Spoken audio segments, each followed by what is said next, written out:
Olá, a paz a todos. Vamos à leitura de um texto bíblico para a meditação.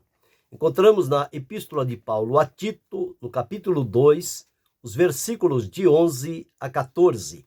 Assim está escrito: Porque a graça de Deus se há manifestado, trazendo salvação a todos os homens, ensinando-nos que, renunciando à impiedade e às concupiscências mundanas, vivamos neste presente século sóbria, justa e piamente, aguardando a bem-aventurada esperança e o aparecimento da glória do grande Deus e nosso Senhor Jesus Cristo, o qual se deu a si mesmo por nós para nos remir de toda a iniquidade e purificar para si um povo seu, especial, zeloso de boas obras. Esse texto fala-nos de maneira clara e segura com respeito à manifestação da graça de Deus no propósito de manifestar o seu plano e efetuá-lo através da manifestação da sua graça, amor e misericórdia em favor da humanidade. Com base nesse texto, vamos falar sobre graça perfeita, abrangente e eficaz.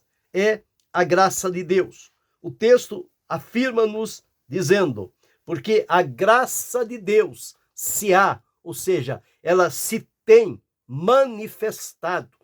E na manifestação da graça de Deus está incluso a salvação que foi preparada por Deus, esta salvação que é grande, que é poderosa, que é eterna. Então, a graça de Deus manifestou, trazendo salvação a todos os homens, indistintamente. Ninguém está fora do plano e do propósito de Deus para a salvação. Existem aqueles que não querem crer que o plano de Deus seja de abrangência universal e começam a fazer alguma pontuação dizendo que o plano de Deus ele determina-se somente a alguma classe de pessoas que anteriormente foram destinadas para a salvação. E quanto aos outros, como eles não foram destinados para a salvação, a graça não pode alcançá-los de maneira nenhuma. E, no entanto, eles não têm nenhuma oportunidade de salvação e serão levados para a condenação eterna. Eu não posso conceber e aceitar um princípio como este, visto que Deus, ele não é exclusivista. Deus, ele é abrangente nas suas ações. O amor de Deus foi por todo mundo. A pregação do evangelho é para todo mundo. E por que a questão da salvação é somente para alguns e para outros não? Não tem como concordar com este tipo de pensamento.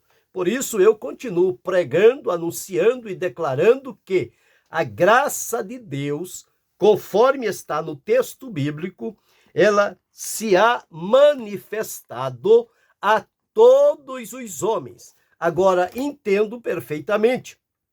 Nem todos creem, nem todos aceitam, mas ela é oferecida sim a todos. No entanto, os que não aceitam e a rejeitam, eles terão sim a sua eternidade longe da presença de Deus, no tormento eterno. Mas aqueles que, ao ouvirem falar sobre a manifestação da graça de Deus e derem crédito e se colocarem em disposição ao Senhor Jesus, eles serão salvos e desfrutarão de todos os benefícios que estão inclusos na graça de Deus. Então, este é o pensamento que entendo ser correto à luz do que penso e entendo a respeito da palavra de Deus. Nada de exclusivismo. Isto aí é separar as pessoas. E nós não somos oniscientes, não somos onipotentes, nós não conseguimos enxergar o lado de dentro das pessoas. Só Deus conhece o interior de cada um. No entanto, a graça se manifestou a todos, trazendo salvação, ensinando que deve-se renunciar à impiedade, às concupiscências mundanas e procurar viver neste presente século de maneira sóbria e justa e piamente, uma maneira que seja agradável com a vontade de Deus e daqueles que fazem a profissão de fé, uma vez que a eles se manifestou a graça de Deus salvadora. E criar neles também a bem-aventurada esperança com respeito ao aparecimento da glória do grande Deus e nosso Senhor Jesus Cristo, que há de manifestar-se em glória nas nuvens para buscar o seu povo. Ele, ao vir aqui, ele deu-se a si mesmo por nós, para nos remir de toda iniquidade e purificar para si um povo seu, especial e zeloso de boas obras. Então, precisamos entender, graça é um favor imerecido. A graça é algo bom que é dado, não porque a pessoa que recebe mereça esta dádiva, mas porque a pessoa que dá é generosa.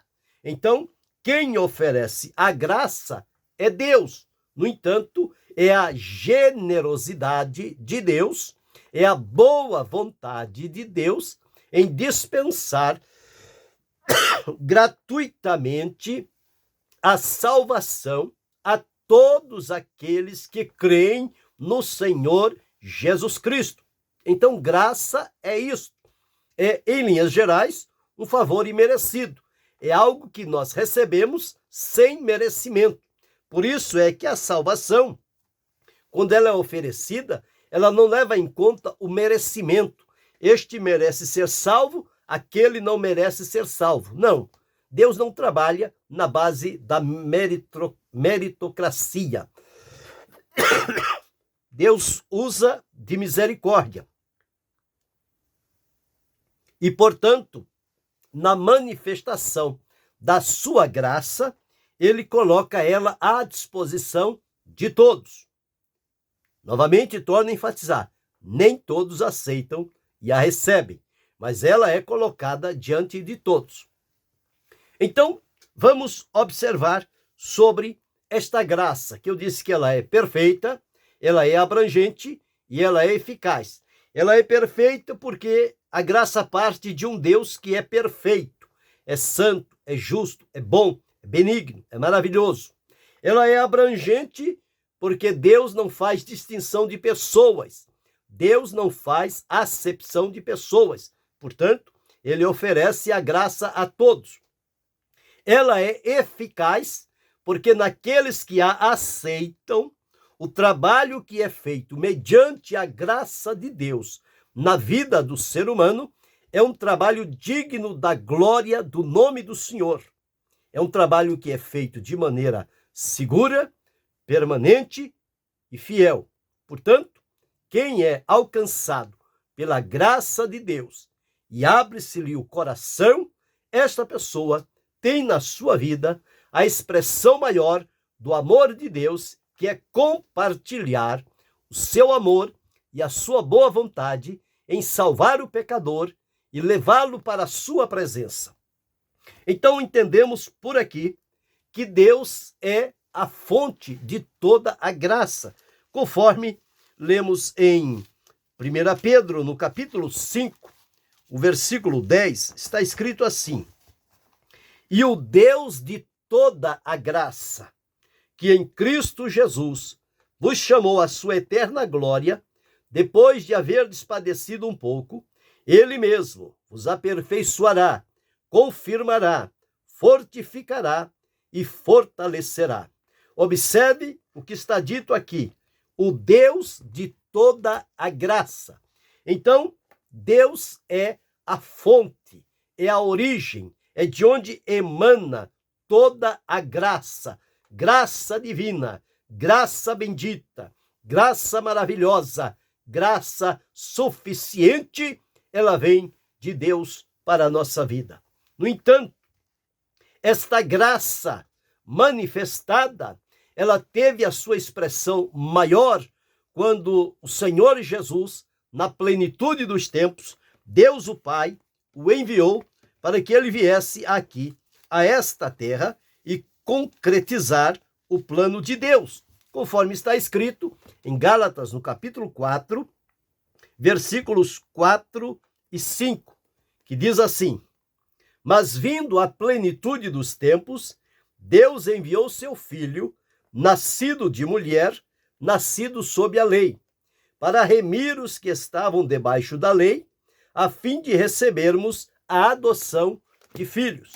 Então, quando chegou a plenitude dos tempos, Deus enviou o seu Filho, nascido de mulher, à nossa semelhança. E veja o que o apóstolo João deixou registrado no Evangelho de Jesus, escrito por ele, no capítulo 1, versículos 14 a 17. E o Verbo se fez carne, o Verbo é Cristo. O Verbo se fez carne e habitou entre nós, e vimos a sua glória como a glória do unigênito do Pai, cheio de graça e de verdade. Graça e verdade. João testificou dele e clamou, dizendo: este era aquele de quem eu dizia: o que vem depois de mim é antes de mim, porque foi primeiro do que eu. E todos nós recebemos também da sua plenitude e graça por graça. Porque a lei foi dada por Moisés, a graça e a verdade vieram por Jesus. Então, Jesus foi a maior manifestação da graça de Deus para a humanidade. Por isso é que no texto inicial que li, afirma: porque a graça de Deus se há manifestado, trazendo salvação a todos os homens. A graça que se origina em Deus, mas que foi manifestada na prática a nosso favor, por meio do Senhor Jesus Cristo aqui na terra. E qual é o objetivo de Deus em manifestar a sua graça? É conforme está escrito em 1 Timóteo, no capítulo 1, dos versículos 14 a 17, onde está escrito assim: e a graça de nosso Senhor superabundou com a fé e amor que há em Jesus Cristo. Esta é uma palavra fiel e digna de toda a aceitação, que Cristo veio ao mundo para salvar os pecadores, dos quais eu sou o principal. Mas por isso alcancei misericórdia, para que em mim, que sou o principal, Jesus Cristo mostrasse toda a sua longanimidade, para exemplo dos que haviam de crer nele para a vida eterna. Ora, ao Rei dos séculos, imortal, invisível, ao único Deus, seja honra e glória para todo sempre. Amém. Aqui vemos qual é o objetivo central da graça de Deus. É o pecador. O alvo de Deus, o propósito e o objetivo de Deus em manifestar a sua graça é em favor do pecador que não a merecia. Por isso que é um favor imerecido. Mas Deus, por ser generoso e amoroso e ter este amor para com a sua criação, a sua criatura, ele então manifesta a sua graça no intuito de alcançá-la com a salvação operada através de Jesus. Então, esta graça, ela tem como objetivo alcançar o pecador no seu estado pecaminoso, distante, errante, longe da presença de Deus. Mas a graça de Deus não conhece limites. Ela vai ao alcance do pecador, aonde ele estiver.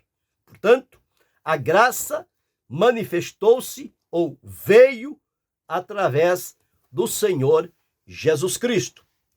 E em Romanos, no capítulo 3, o versículo de número 24, nós lemos assim: sendo justificados gratuitamente pela sua graça, pela redenção que há em Cristo Jesus.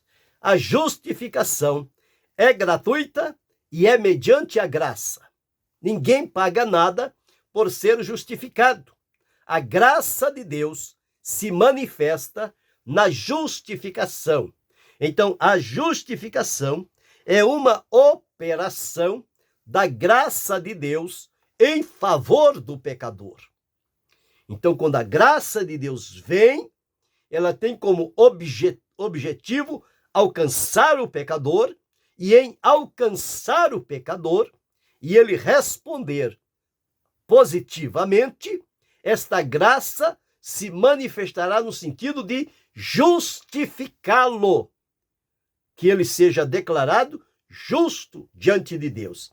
Isto são ações unicamente da graça de Deus. Então, a graça que justifica.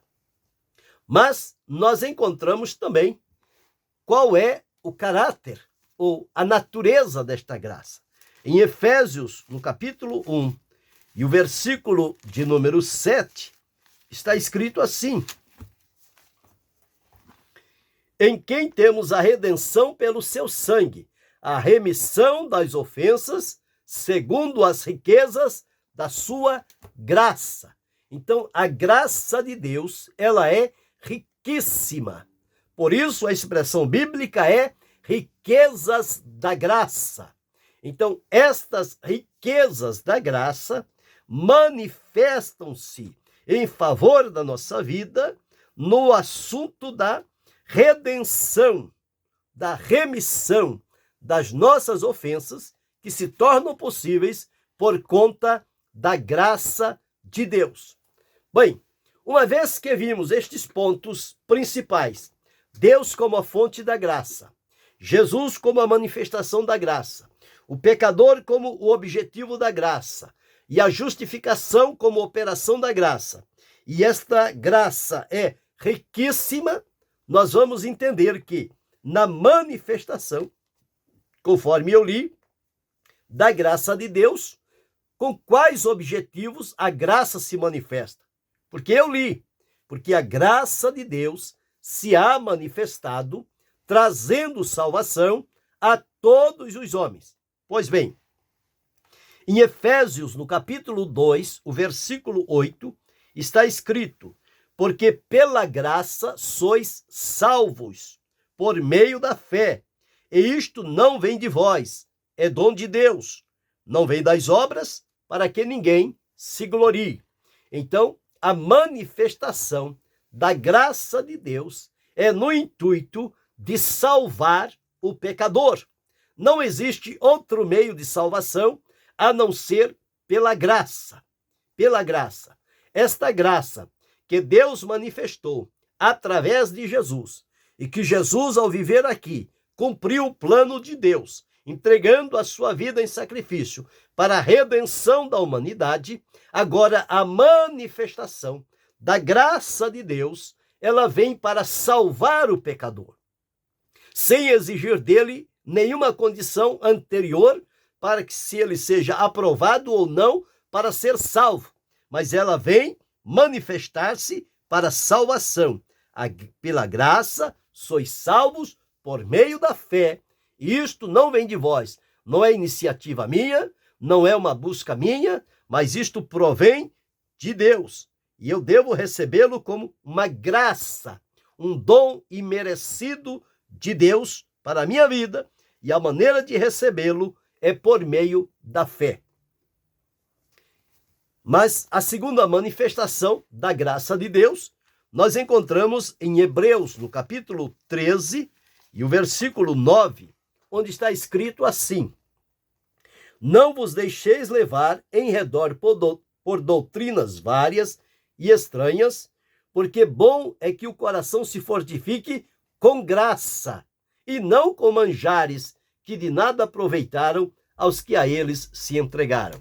Então, a manifestação da graça é para fortificar o nosso coração.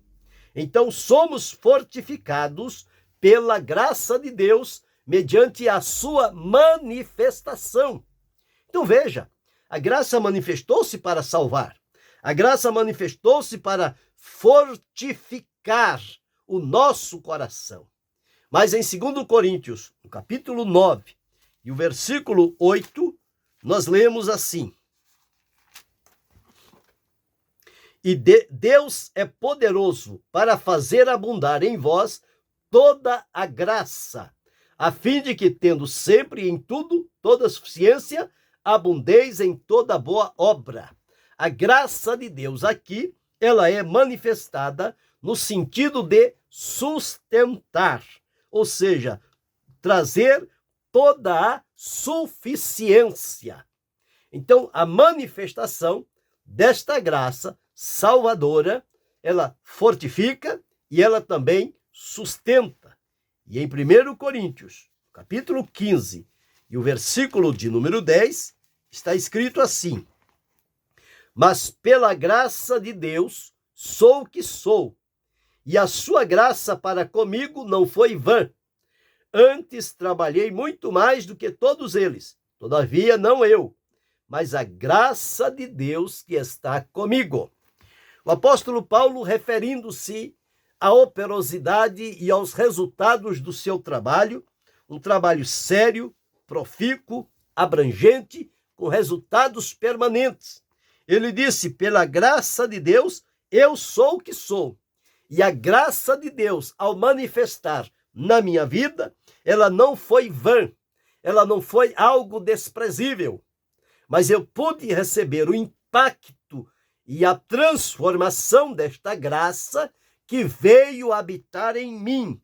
E mediante esta graça, eu trabalhei muito.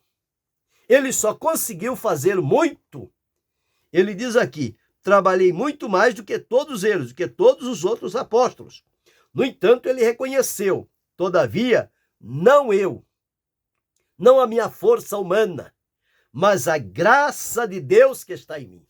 Então veja como a graça de Deus, ela faz diferença na vida das pessoas. Os resultados da graça de Deus na vida de Paulo foram abrangentes, foram profícuos, foram trabalhos que se estendeu de maneira que, se não fosse a graça de Deus operando na vida dele, ele não teria conseguido estes resultados. Estes resultados só vieram à vida de Paulo por conta da graça de Deus manifestar-se na vida dele. Então, a graça de Deus é manifestada para nos dar a condição de servir ao Senhor. Nós servimos a Deus por graça e fazemos-lo com amor, fé, alegria e dedicação. Por isso é que não pode nos faltar a graça de Deus. Quando falta a graça de Deus, nós ficamos como que desgraçados, sem graça. Foi o que Deus falou àquela igreja da Ásia Menor, a igreja de Laodiceia. Veja o que foi a reprimenda de Deus para aquela igreja, que eles diziam o seguinte, em Apocalipse, no capítulo 3, o versículo de número 17. Como dizes, rico sou e estou enriquecido, de nada tenho falta. Veja a avaliação do Senhor. E não sabes que és um desgraçado, ou seja, perdeu a graça, caiu da graça, destituiu-se da graça, tornou-se miserável, pobre, cego e nu. Então, quando as pessoas caem ou decaem da graça, eles tornam-se irreconhecíveis e não são mais aqueles que foram no tempo em que a graça de Deus esteve operando na vida deles. Isto é possível. Há pessoas que vão servindo a Deus por um tempo, desfrutando da graça de Deus, servindo com alegria, realizando trabalhos profundos e permanentes. No entanto, se elas se deixarem embaraçar pelas coisas da vida, e se forem atraídas por elas, eles poderão decair da graça, e em decair da graça, eles vão perder toda esta riqueza que há na graça de Deus e se tornarão, conforme eu disse, desgraçados, irreconhecíveis, miseráveis, pobres, cegos e nus. Foi isto que Jesus falou aquele anjo daquela igreja. Esta era a condição. Mas glória a Deus, porque a graça de Deus se há manifestado, trazendo salvação a todos os homens. Eu fui alcançado por esta graça. Você foi alcançado por esta graça. Nós somos abençoados porque a graça de Deus se manifestou para salvar, para fortificar, para sustentar e para nos dar graça e força suficiente para servir a Deus segundo o propósito da sua vontade. Então, em síntese, o que é graça? É um favor imerecido da parte de Deus para nós. Deus é a fonte de toda graça, de onde ela se origina. Terceiro, a manifestação da graça de Deus se deu através do Senhor Jesus Cristo. Quarto, o objetivo da graça é alcançar o pecador. Quinto, a operação da graça é justificar o pecador diante de Deus. Sexto, o caráter da graça é que ela não é limitada, ela é riquíssima. A expressão bíblica é riquezas da graça. E, portanto, com esta ação da graça de Deus, tendo como a fonte Deus, como a manifestação o Senhor Jesus Cristo, como objetivo o pecador e como operação a justificação, uma graça que é rica e é operante, é perfeita, abrangente e eficaz. Esta graça, quando se manifesta, ela manifesta-se para salvar. Esta graça também, ao manifestar-se, 8, ela manifesta-se para fortificar. 9, a graça se manifesta para sustentar. E 10, a graça se manifesta para nos ajudar a servir a Deus. Portanto, desfrutemos desta graça e vivamos diante da presença de Deus, desfrutando esta maravilhosa e suficiente graça de Deus, que, como eu disse, ela é perfeita, ela é abrangente e ela é eficaz. Perfeita porque ela provém de um Deus perfeito. Abrangente porque ela alcança a toda a humanidade. E eficaz porque os resultados delas são marcados na vida daqueles que se voltam para Deus. Os resultados são permanentes na vida dos que desfrutam a manifestação da graça de Deus. Que eu e você possamos servir a Deus com alegria e saber que tudo o que fizermos ou realizarmos para Deus, o faremos mediante a manifestação da graça de Deus sobre a nossa vida. Sem a graça, nada podemos fazer de bom. Mas com a graça de Deus, nós realizaremos algo que seja para a glória do nome do Senhor, para a salvação, libertação de vidas e para a alegria do nosso coração. Que Deus continue abençoando-nos em Cristo Jesus, não só hoje, mas para todo sempre. Amém.